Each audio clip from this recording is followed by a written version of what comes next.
You're listening to a Frequency Podcast Network production. When most of us think of Victoria, British Columbia, we picture beauty.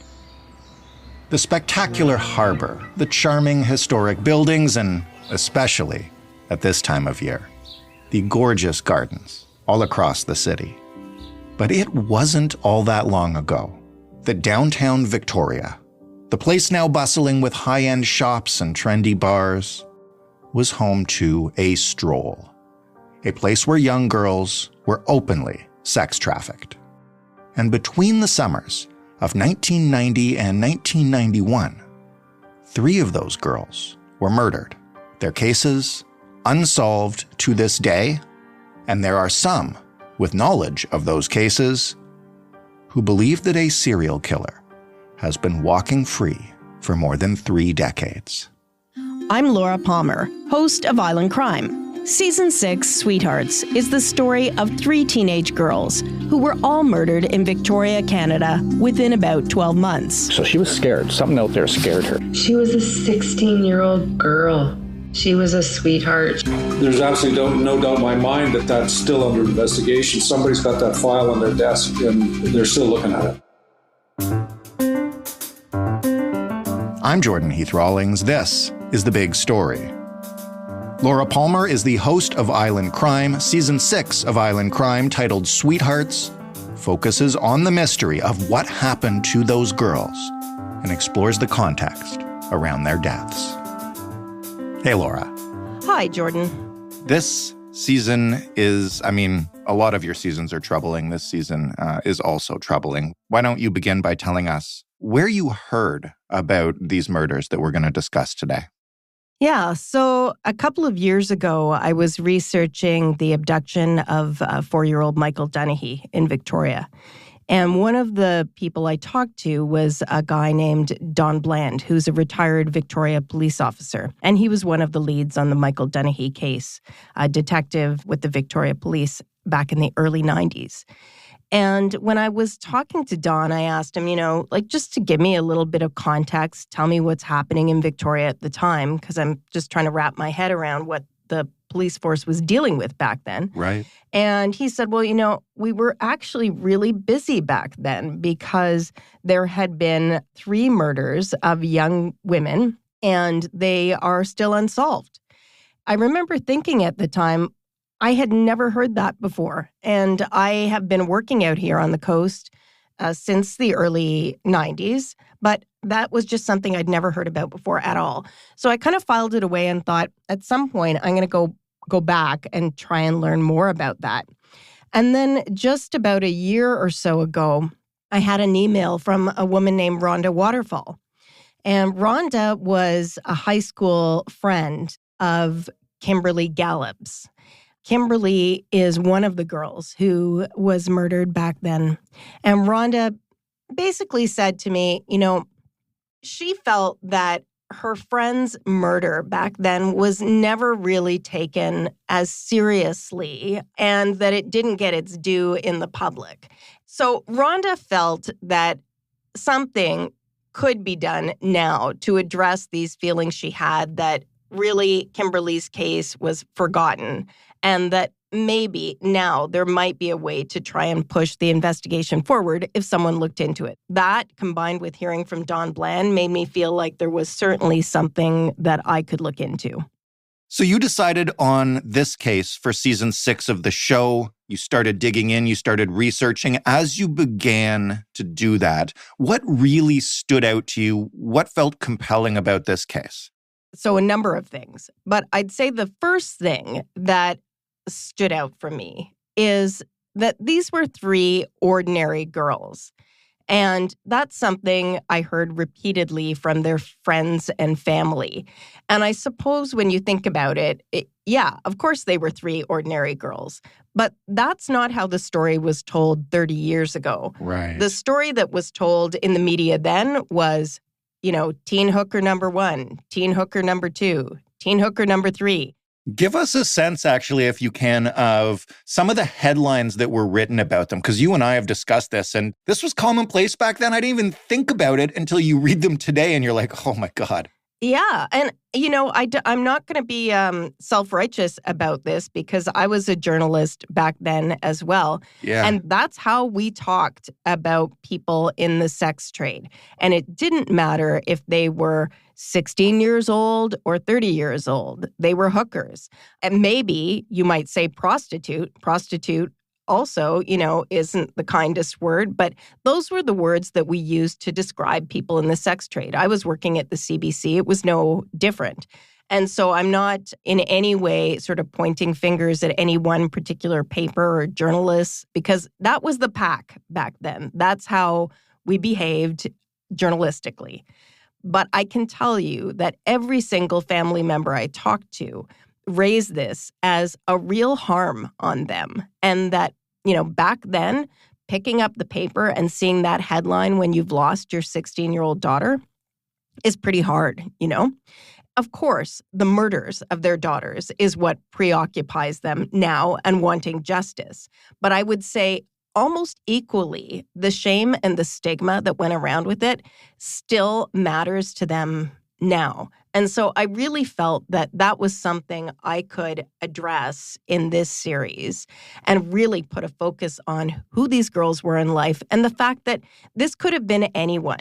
And when you hear their stories, you will think about the teenagers in your life or yourself as a teenager and think how easily this could happen to you as well. Because these girls were lured, Romeo'd into situations where they went from being someone's, girlfriend to being trafficked on the street, sometimes within weeks, And it's that I think really got me hooked on this story at the outset.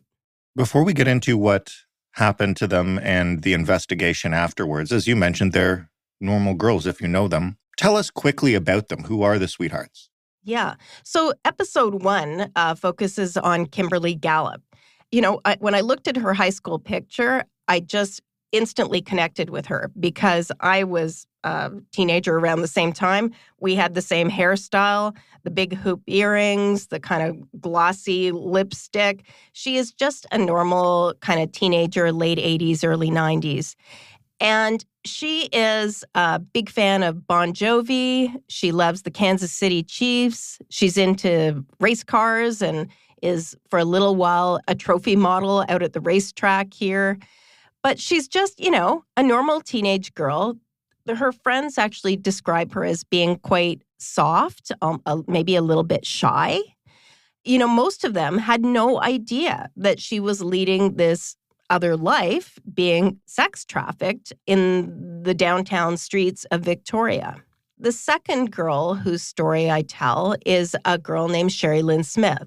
And Sherry Lynn Smith is actually from Regina, and she goes to a Catholic high school. She's doing really well in school. She's very bright. She plays the flute and she plays the piano, and she's very involved in her church. She's in a touring puppet group called the God Squad, and, comes from this very conservative Christian family, I would say. She goes out to what they call Buffalo Days, which is the fair in Regina. And she meets a guy at the fair. She's 16. She falls in love instantly with this guy she meets at the fair. And 2 weeks later, she is on the street being trafficked in Edmonton. It's that fast. And her parents, of course, try everything to get her off the street and bring her home. But she sinks further and further into that life. And she is 6 months pregnant when she's murdered just a year later in Victoria. And the third girl whose case I look at is Melissa Nicholson. And Melissa, I'll just tell you this briefly. One of the local TV stations here did a story about the podcast. And as part of that, they unearthed some archival footage from back when Melissa's murder happened. And they showed a picture of Melissa. Up until then, I'd only ever seen one picture of Melissa, ever. And more importantly, her family only have one picture of her. She has surviving brothers and sisters and a stepmom, and they only ever had this one very small, like a little high school picture of her. But because this was unearthed, they now have this gorgeous picture of Melissa where she's posing. It looks like she's on a ferry, and her hair is kind of curly and it's blowing in the wind. She has this big smile. And, I heard from them last night and they are so thankful just to have that one picture, But yeah, she was just the same. Unfortunately, she came from a very troubled background, a really kind of dysfunctional family. And it looks like, was probably on the street as early as 14, in and out of being sex trafficked at the time of her death. But, she wanted to be a hairdresser. She was really into cars, too. And she just seems like she was a sweet kid who just couldn't get a break.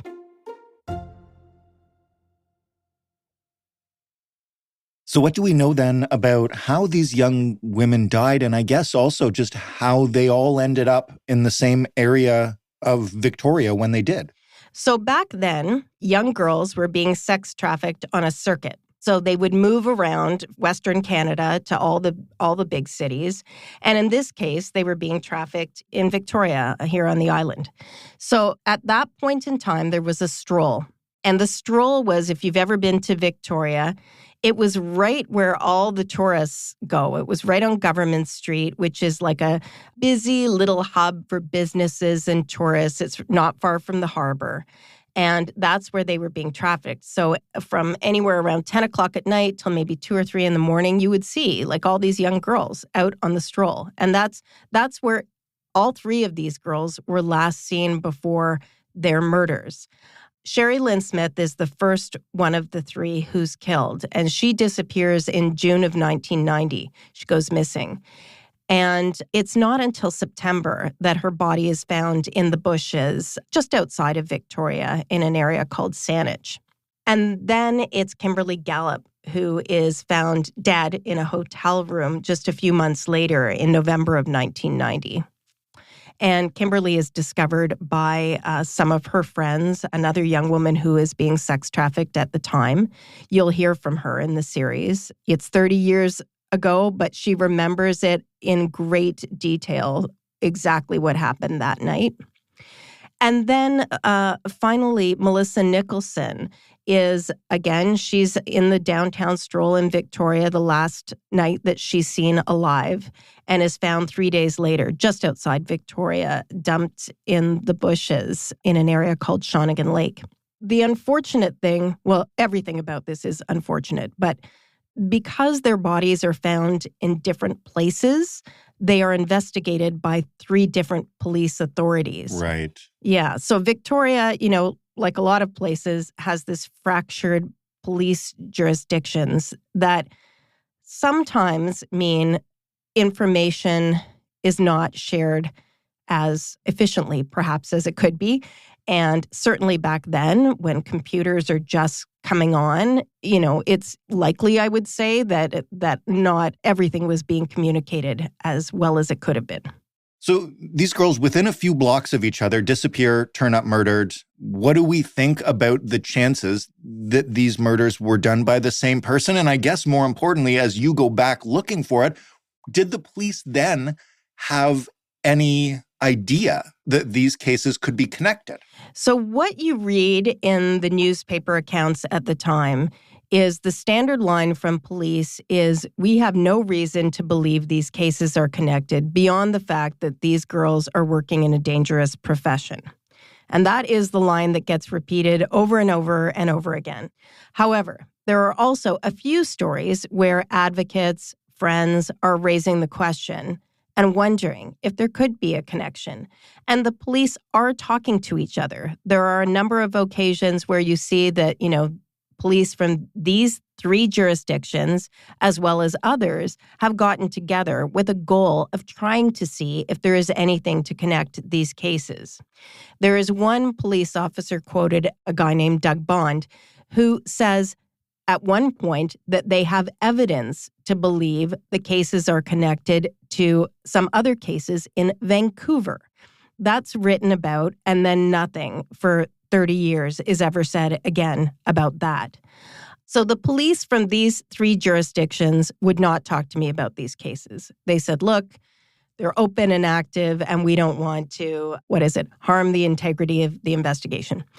And so I was trying to talk to retired police officers, doing what I could to, get any information about the investigations. Mm-hmm. And then I stumble across this police union podcast. They're doing an interview with a retired detective named Chris Horsley. They do 3 episodes with him where he's just talking about his whole career. And it's really interesting and fascinating to me because he just, starts talking about Sherry Lynn Smith's case. And what he reveals in that podcast is that there is a detective who has been working on Sherry Lynn's case now, is working on her case now, who believes that her case is connected to 6 or 7 cases. And so he says in that podcast that he has no doubt that there was a serial killer active in Victoria in the early 1990s. So, that is not coming from an official police source on any one of these investigations, but it's pretty close. He was the spokesperson for the Saanich police for, at least 10 years. So it's pretty close to a confirmed police source, I would say. So, to me, it does seem likely that maybe not all 3, but at least 2 of these cases are probably linked. And I'm hoping that in the months, maybe years to come, we'll learn exactly what happened. And that's because of DNA, which is probably a whole other question. But I do go there in the series and what that might look like. The series is really thorough, and I can't take listeners through all of it, nor would I want to, because it's just begun. The 2nd episode is out today. So in the absence of police, give us a sense of who else you talked to and what kind of sense you've got of what might have happened. So I talk to everyone. I know you do. Yeah. So family, friends, witnesses, experts, retired police, really anyone who I think can possibly inform the story in ways big and small, In this case, I really knew very little about sex trafficking. And I would say I had a lot of misconceptions about what it looked like then and now in Canada. So that's an area that I did need to learn about in this series. I think I actually, from time to time when I was doing some of my other investigations, I would have people ask, well, do you think they could have been trafficked? And part of me was like, really, is that something we really think is happening here? Isn't that something that happens in other countries? Or I don't know. I think I had this idea that it was just not happening. And I was so wrong, but it's not what I thought it was. Like, I didn't think about the idea of these guys charming young women, pretending to be their boyfriends. And, that kind of manipulation that goes into it. It's not that they're like picked up off the street and thrown into the back of a van and sent off to another country. It's like slow and manipulative and really evil. Like, I did for this series also talk with a former sex trafficker. And so that perspective is there as well. So tell me a little bit, don't spoil the whole thing, but tell me a little bit about DNA and current investigations and what it might take to actually solve this case. So in the series, I speak with a retired Calgary police officer who was one of the first to actually get a criminal conviction on a case using genetic genealogy DNA. And she tells me this incredible story about a woman who was raped in her home right around the same time of these murders, so early 1990s. And for 30 years, nothing on this case, just sits there. And then she and her colleagues are starting to hear about the work that's happening down in the States with genetic genealogy. And they don't know anything about it. And they decide they're going to train themselves to do this and do the research and work with a lab down in the States. And they find the person who did this horrible rape 30 years ago and go knocking on his door. And it's really... they had to train themselves. There weren't the kind of researchers who are now working on many police forces in the States and some in Canada. But it is really a game changer for cold cases. It is the thing that's solving cold cases now. And in fact, one of the guys I talked to, a criminologist, said If you're a true crime fan and you really care about solving cases, you should go get a DNA test, because at some point we're going to be like one cousin away from solving every cold case out there. It's the thing that is solving the cases. Now, he's advocating this in a way that, frankly, I'm not comfortable with, because I feel like I don't know enough about what the concerns and the privacy risks are and everything else. But I do absolutely see the advantage for police in being able to use this technology.